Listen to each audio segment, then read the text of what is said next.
I think that's time. So anyone who is still outside the doors might want to come in because they're being closed.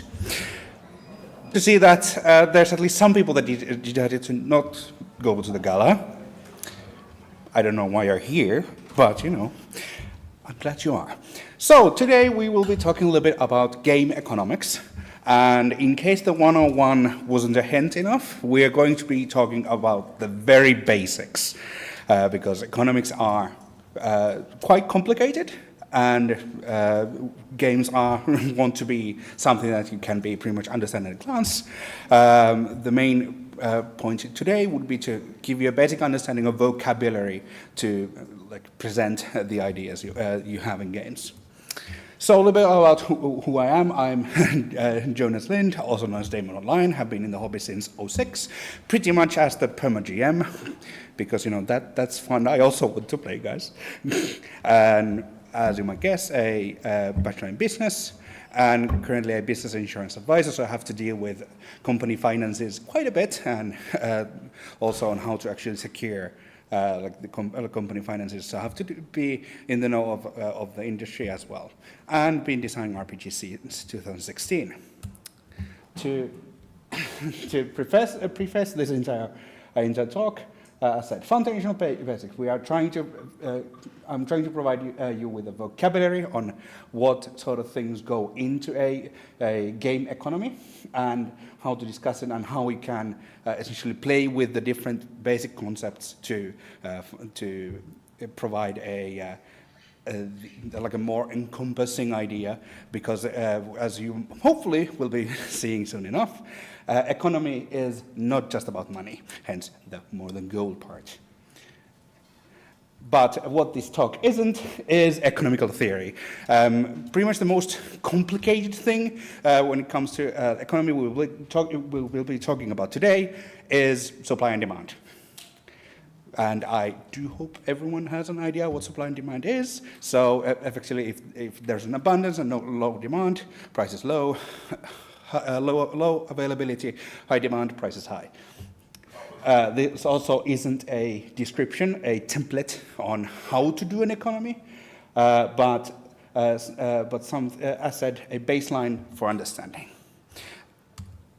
A few definitions on what we will be talking about over the course of the talk will be, of course, economy, and so that we know what we're talking about. The economy will be, in the context of this talk, will get interconnected system of production and consumption. So something is produced, in general, would be discussed as currency, and then it is consumed to get a product. In the context of games, there are, in general, two types of economies.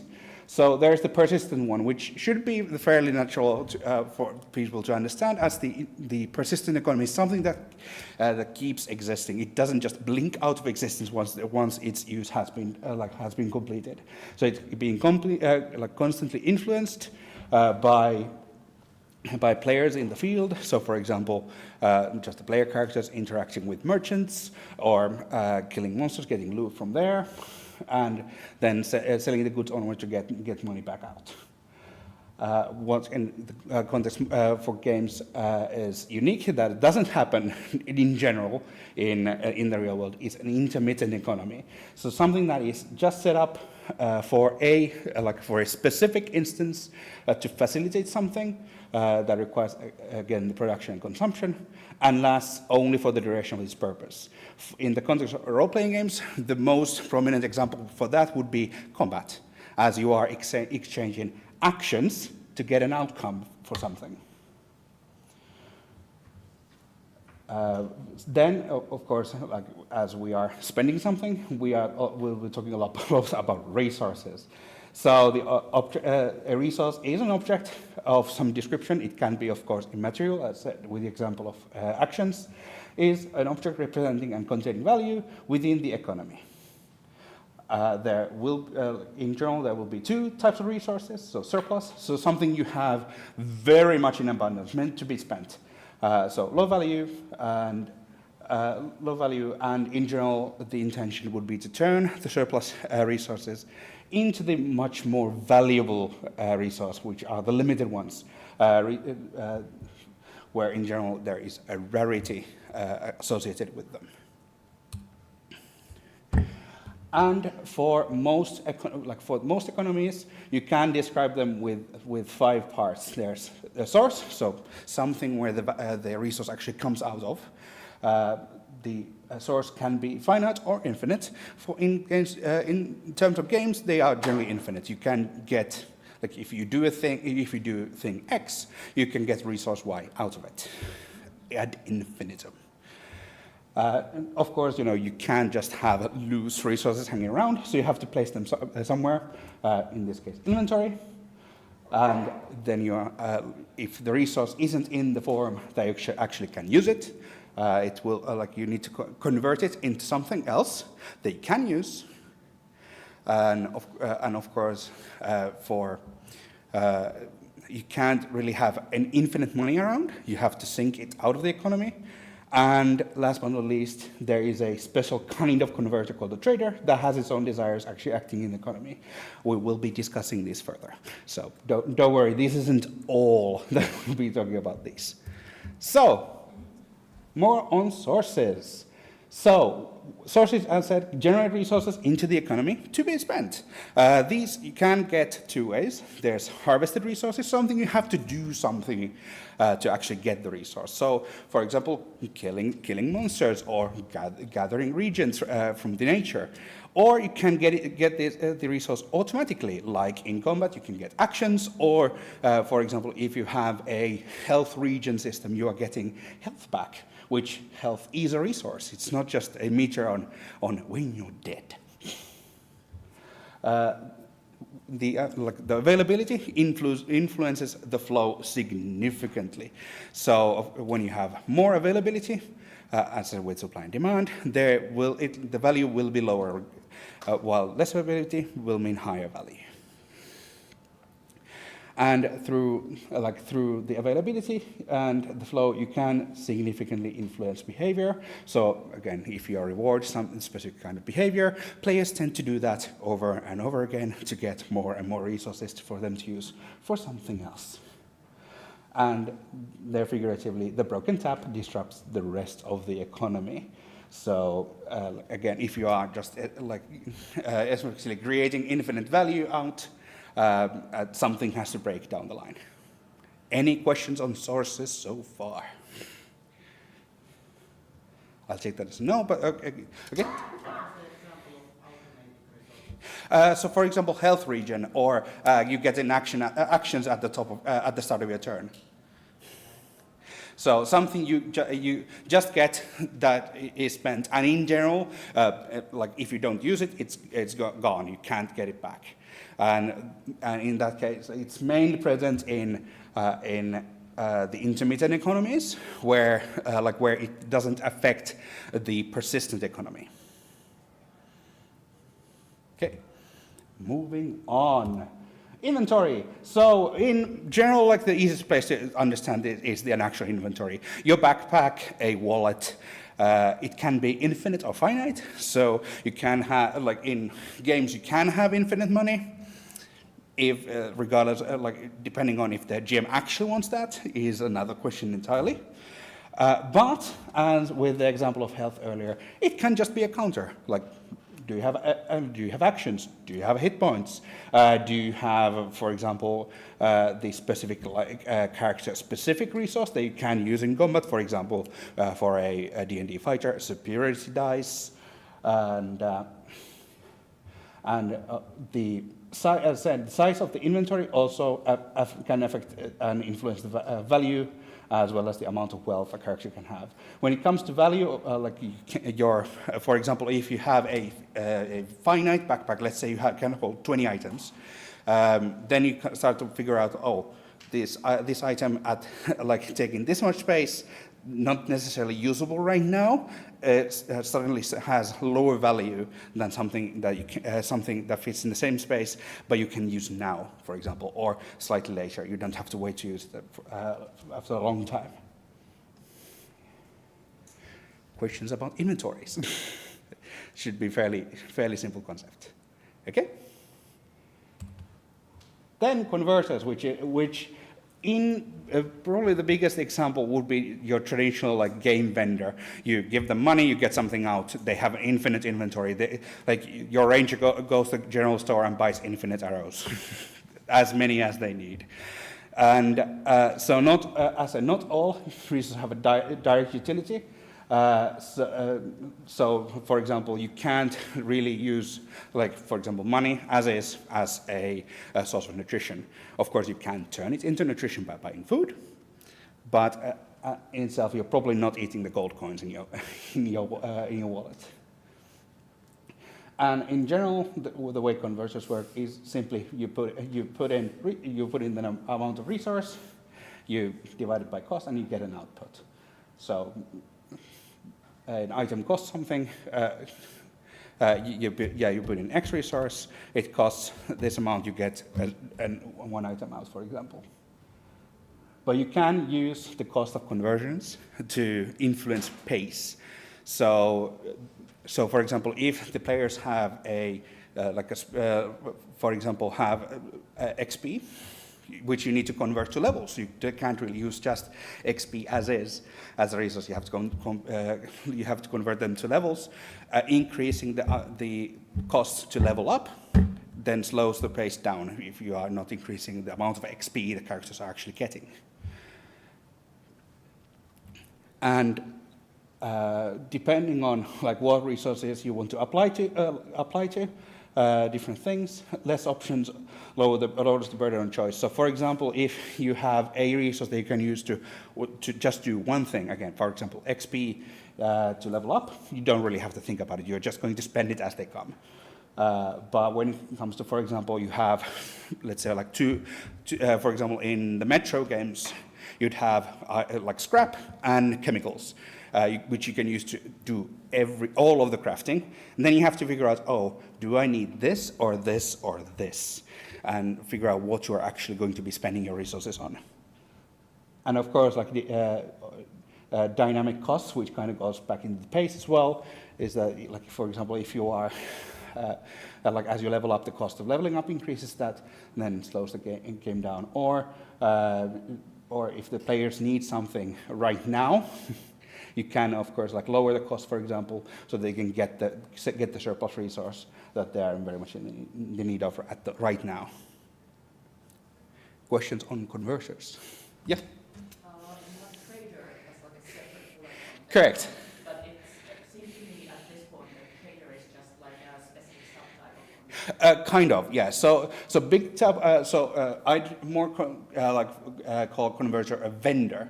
So it's something it has an infinite inventory of things you can get. So, for example, let's say for the ranger, they can get infinite arrows as long as they keep feeding it money. For trader, we are talking about something that has its own interest and finite resources. Right. So the trader is essentially an entity, a person. Correct. So the trader is trying to get their own outcomes out of the economy.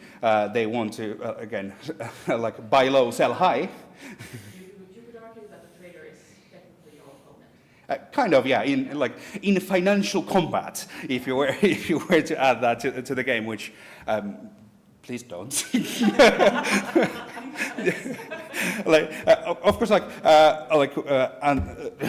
tangents, fun time. A couple of years back, we were talking about 2018. There were discussions at Hagahelia when I was still studying there about making like a sales RPG on trying to teach how you can do sales, which would also mean having to put something like that together, which is going to mean that the GM is going to be having to look at an Excel days on end, which with fun simulation stuff on, if you sell this number of items to these vendors, the price will go this way, and so on and so forth. And Yeah, it's going to be a complicated mess, hence why there will be a couple of suggestions on what you can do, like at one of the final slides, to kind of do very basic simulation, something you can napkin math your way through without having to actually simulate an actual economy, which something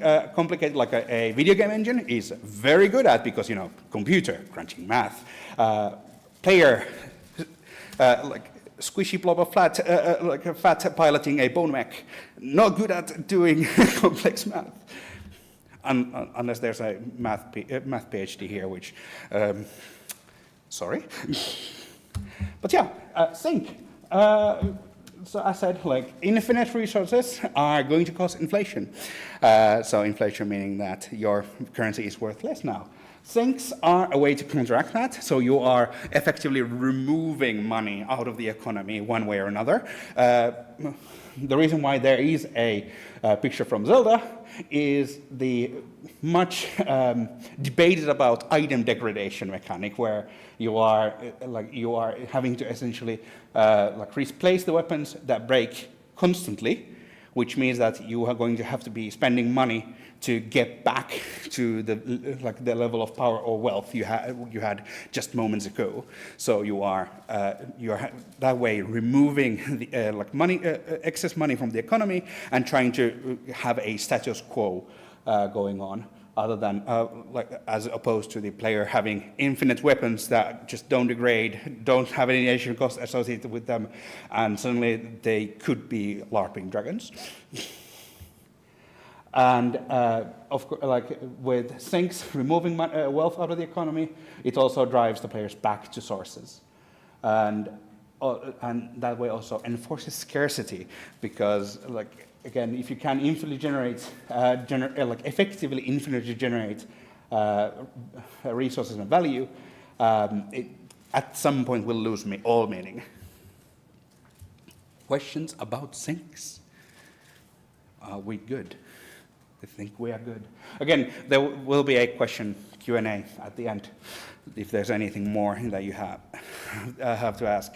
Okay.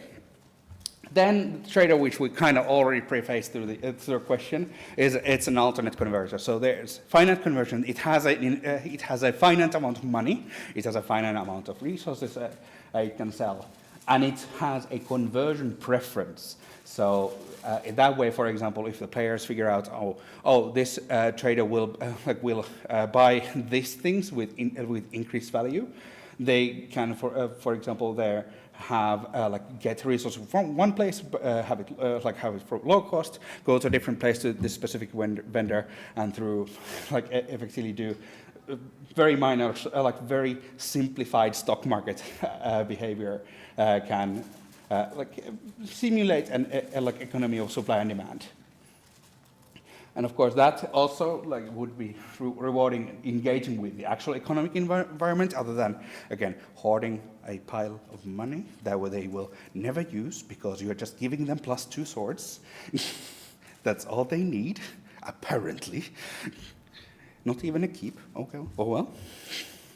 And you can also, through that, guide their actions with feedback. So you're providing the players with feedback. They're trying to reward them to do specific behavior, and not just, again, sit on the wealth, for example.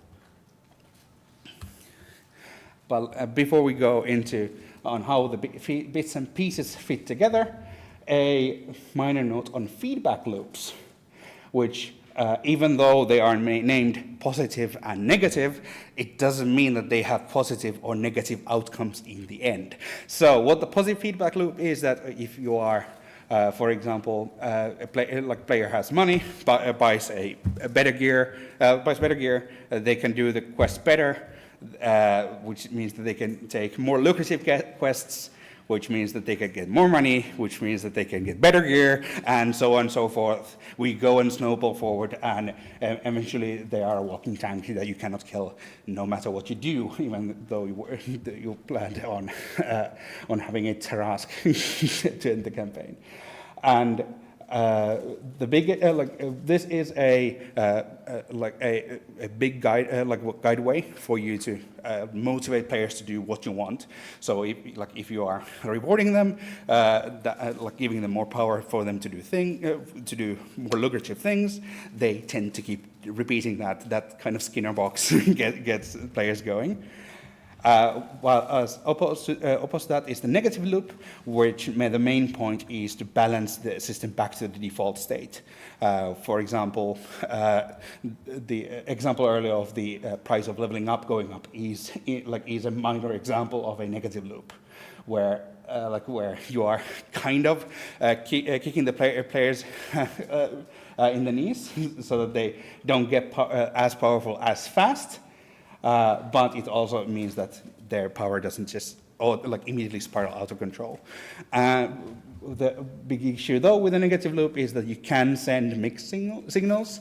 So if they misunderstand the feedback you're getting out of the system. But how do all of these pieces actually fit together? So, starting from the source, of course, we need to have the resources come out of somewhere.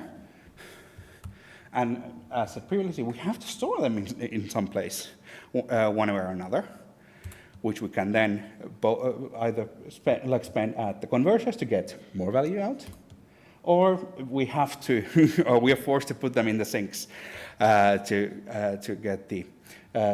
get effectively, for example, return back to the value, the wealth we were before we got screwed for one way or another, which both drive the players back into the sources. And the trader mainly being an outside player there, going back and forth with the inventory of the players, where you are, where you are hopefully getting value out, but if you misplayed, you might just lose in the end. Any questions or something you want to have clarified before we go further? The negative loop was Yeah. a bit hard to Okay. grasp. What makes it a loop, or is it just like adversities in general, or? Okay, so let's take a more of a probably a more harsher example than the level loop. For example, in the precursors to the Dark Souls games, Demon Souls, when you lose, you actually lose a little bit of your max health, kind of as a punishment. Oh, you screwed up. It's going to be a little bit harder. But you can get out of it through effort. But if you screw up, you're going to get punished. The issue there is that if you have an uncontrolled negative loop, for example, eventually you will, in Demon Souls, you would have half health. The challenge may be insurmountable. But yeah, the main idea for the negative loop is, again, if there is a positive loop trying to, for example, increase the flow of the players, the negative loop is trying to rein that in, trying to return the system to status quo. Yeah. Another example would be, monsters. If you kill the same monster, you get less and less experience out of it. Correct. That's another example. Or in general, when you are high level, get less rewards from killing the mobs. Or or the other one, of course, if you keep camping the respawns. Okay. Then, as a bit of a reminder, when we go further into the design, is these two fantastic quotes, which I think most who are interested in game design probably have seen before, at least the top one. So both are from the devs of Civilization, Soren Johnson and Sid Meier. So given the opportunity, players will optimize the fun out of the game. So in general, of course, because you seek fulfillment, the players will tend towards behavior where they get the most reward. The issue is that if this is uncontrolled, they will just do that thing ad infinitum, even though it's not fun anymore, just because it gives you most reward. And hence why, from Sid, one of the responsibilities of the designers is to actually protect the players from themselves. So try to disincentivize doing that sort of behavior. Of course, you cannot rein them in completely. You cannot like completely limit their choices. They still have to be, like in role-playing games, the best thing is that you have the infinite amount of choice on what you want to do. You can't just completely limit on what they can and cannot do. But you still kind of want to incentivize to change what they're doing from time to time.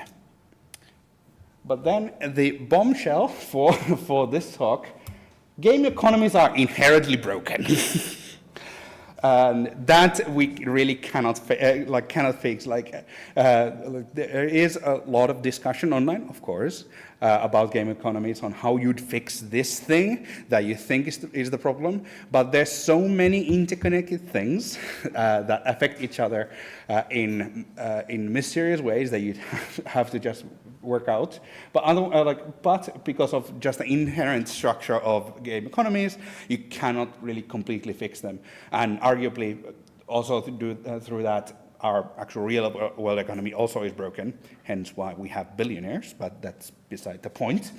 But the game economy being broken is not necessarily a bad thing, because that also means that we can still figure out on the bits and pieces that are there and how to use those to motivate the outcomes that we are looking for.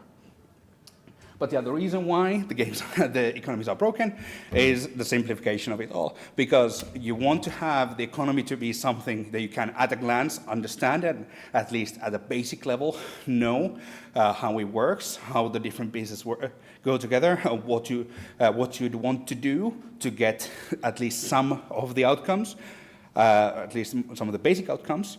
But the functionally infinite resource, which has been mentioned multiple times in the talks before, this talk before, is the probably the largest single factor on why it's going to keep breaking over and over again.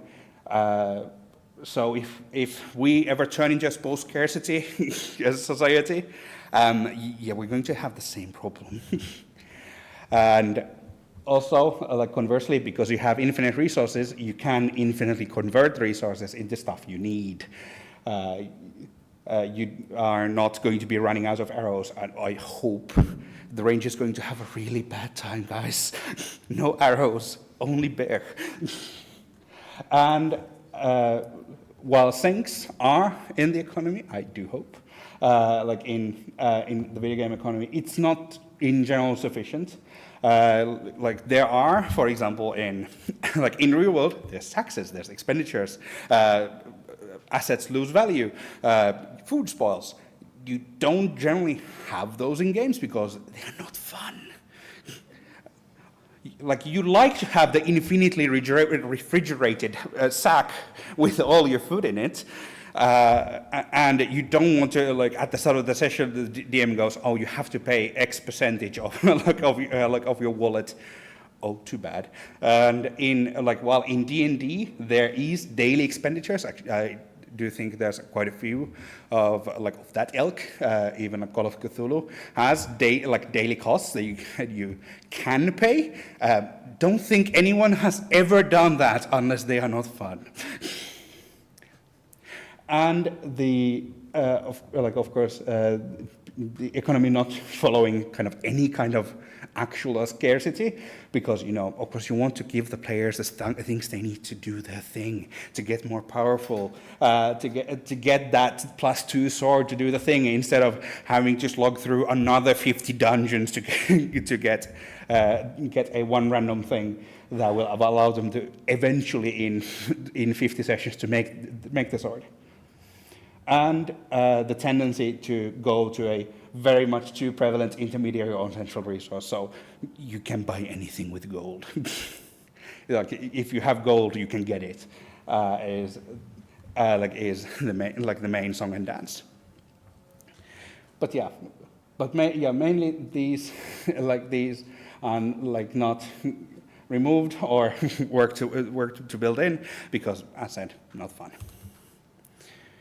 But we can take advantage of the weaknesses. So we can guide interest by increasing value of product outside of the main resource. So for example, like earlier with traders, trying to motivate the players to go for some specific resource to try and sell, or have them go for good thing. Where's my notes?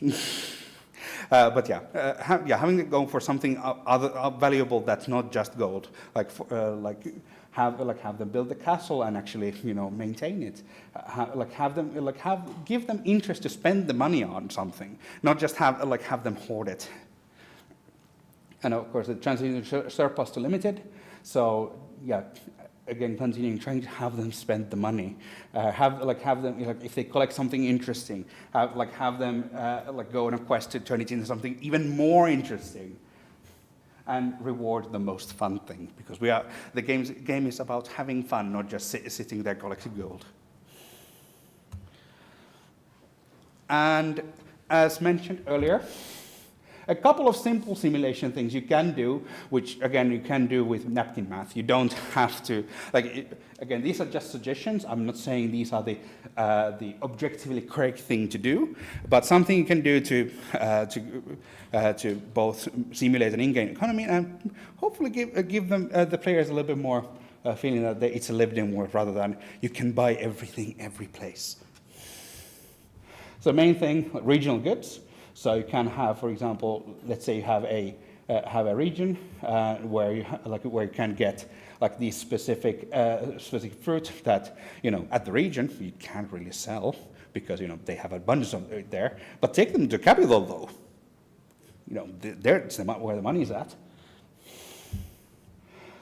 And of course,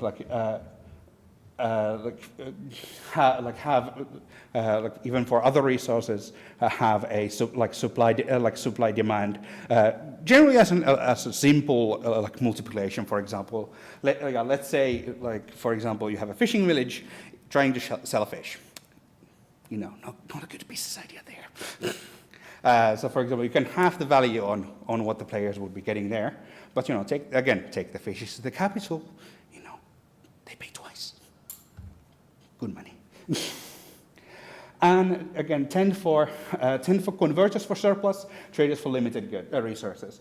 So you don't really want to put in effort to get surplus resources. So, for example, ammo, food, daily necessities.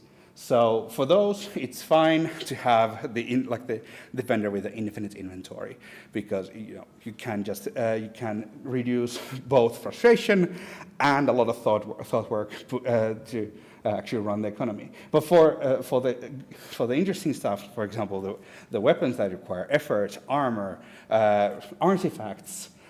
There you want to work with actual traders, so that there's NPCs with interests that the players might need to interact with and find the best vendor to actually do the trade with, rather than just going for the first one and probably getting a bad deal. And a good reminder that async, it doesn't mean that there's no value in it. You can, the big thing for syncs would be to get back to the value that you were previously. But it can also just mean that you can get the value from elsewhere. For example, have the players donate to a cause of a local politician. Might pan out in the end later. And last but not least would be gating, aka having a requirement to access something. So if the players have to put in effort, for example, having to go on this quest to get this thing, they might see it has a higher value thing than it actually probably is later on. But, we put in effort. It's ours. That's why IKEA things come in flat pack. You think it's better because you built it, even though it's a bunch of cardboard in the shape of a table. But yeah, that is pretty much the. Oh, I forgot that that's on a delay. But yeah, that's pretty much the substance of what I had to present today. Again, the floor is open for questions, also outside of the topic. And of course, if there's interest to go further in, we might have another talk next year. But yeah, questions? Yeah. Just a note about the value and Okay. especially the sales Yeah. and the gated Yeah. things. It's really, really subjective. Correct. So the sword that someone went on a quest for means, I wanted to say expletives, but it really means nothing to the spell. Correct. So yeah, you can't really just favor a single character, for example, even though group effort is a thing.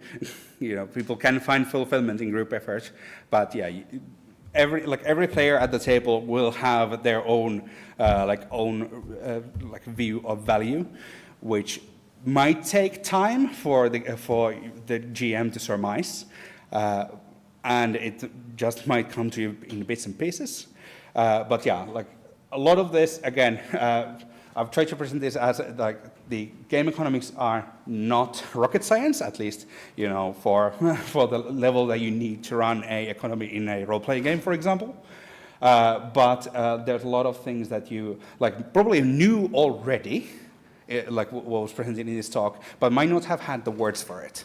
So again, the main idea for this talk was to give you guys the vocabulary so you can actually verbalize the idea and hopefully through that have a deeper understanding and then work through it in the future to make your games better. Yeah. Just more of as a comment. Okay. Because one thing that I know for a fact is that can be really difficult is to come up with things. Correct. Especially after a certain tier. Yeah. It's easier when it's okay, I just need to buy things because I consume. But then when you're starting to in D&D terms, for example, in tier 3 or 4, it's kind of starting to be a struggle of what can I entice the players with without completely breaking my the power level, their power level. Yeah. Just steal their things. It's a new adventure. They have to get their ship back. Steal their things. My actual was that I'm running a campaign that actually has a very good solution for this. Okay. Which is that there is, the kind of there is a massive boss battle that is happening in this central city that is happening at 13th, 14th level roughly. Yeah. After which, the players are big national worldwide heroes, so they're expected to pay to build their own cities and such, and then there's a small table of if you spend this much money, this is the population size, these are how many statues of you there are going to be, how many how many cultist fatplots will just follow you if you want them to. By the way, Strongholds and Followers, good book.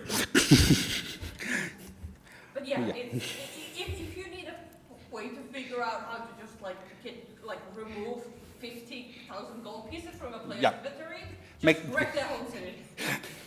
Yeah, that is good. That is a fairly good idea. Yeah.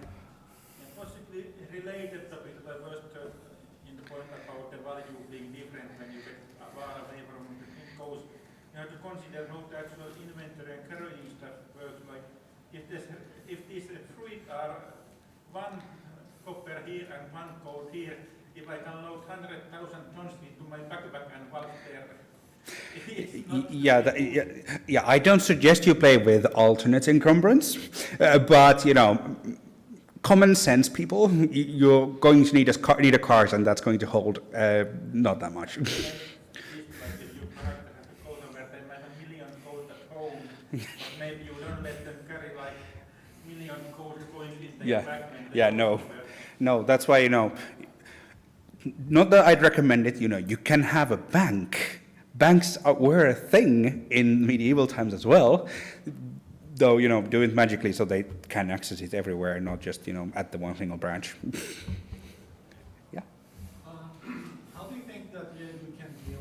I don't know if you have an idea how to solve this problem, but I'm still going to shoot it. Yeah. When it comes to cost of opportunity and choice paralysis. Yeah. So, for instance, you have the party goes to this town, and this is the capital of this region. And God, there's just everything being sold in the place. Yeah. And then you have this gold, and you can buy just anything you want. Yeah. And then you're first of all, how much is my gold worth? right? Because Yep. you don't have the time spent really Yeah. living that place, earning that money, Yeah. to know how much it's worth. Yeah. So then someone says, oh, you can buy this, you can buy that, and you're like, should I buy this or that? Should I buy nothing? Because maybe it's actually very expensive. Maybe I could get a Yeah. better price in some other place. So there's this choice paralysis there. Yeah.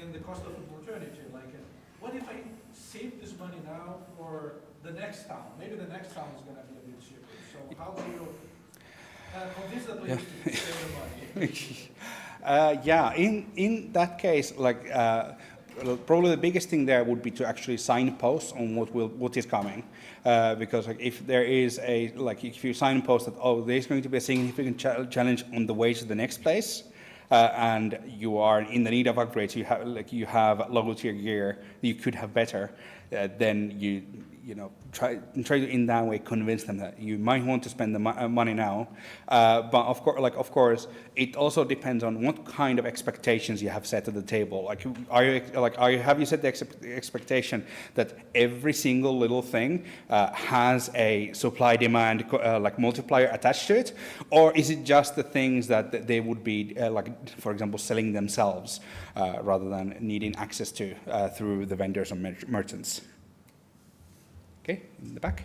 I came in late, so forgive me if this was answered before in the presentation, but what do you think the value of a single gold piece in, say, D&D 5?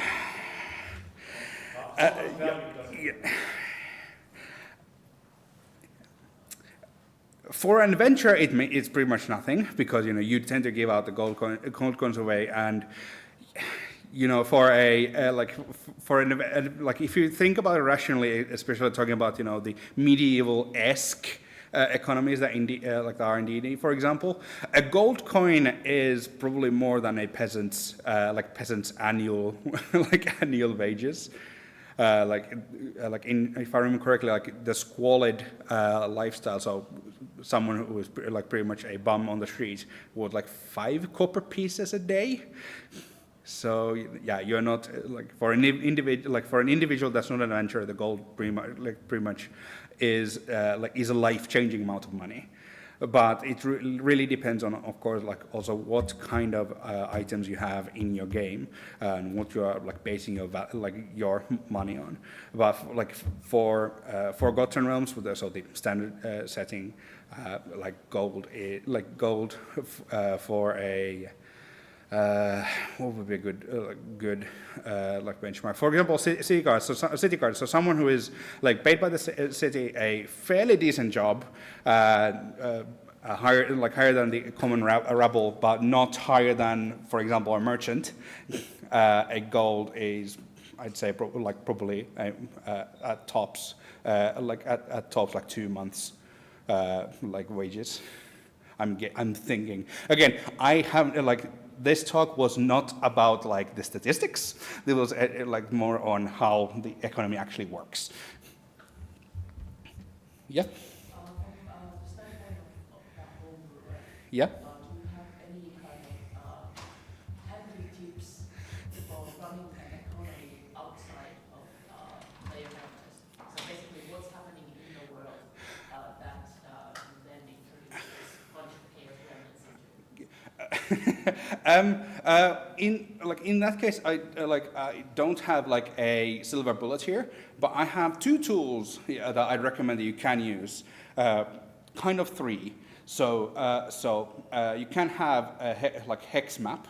So you can have have distances and your distances and different resources mapped out in some manner. You can have clocks. So you can have a cycle on what has higher value, what has lower value. And a last thing that probably is the biggest effort outside of making a massive hex map is faction turns. So you can have factions in the world that are doing either trades or waging war, and through that way affecting the economy. And through that have a very basic simulation running in the back, rather than having a where I'd recommend tracking at tops 5 to 10 of most commonly traded items. I think we have time. One more question. So maybe more of an issue for games, tabletop games, but is time a resource? Time is indeed a resource. The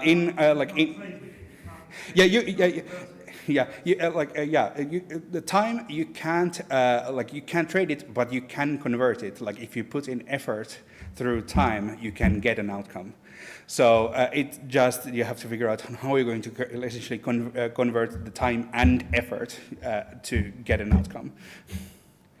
And probably like a biggest example for that is would be the Persona games or any kind of like dating sim where you might want to engage with different NPCs, but you can engage them with at only specific times, and through that, having to allocate your time to maximize your outcome.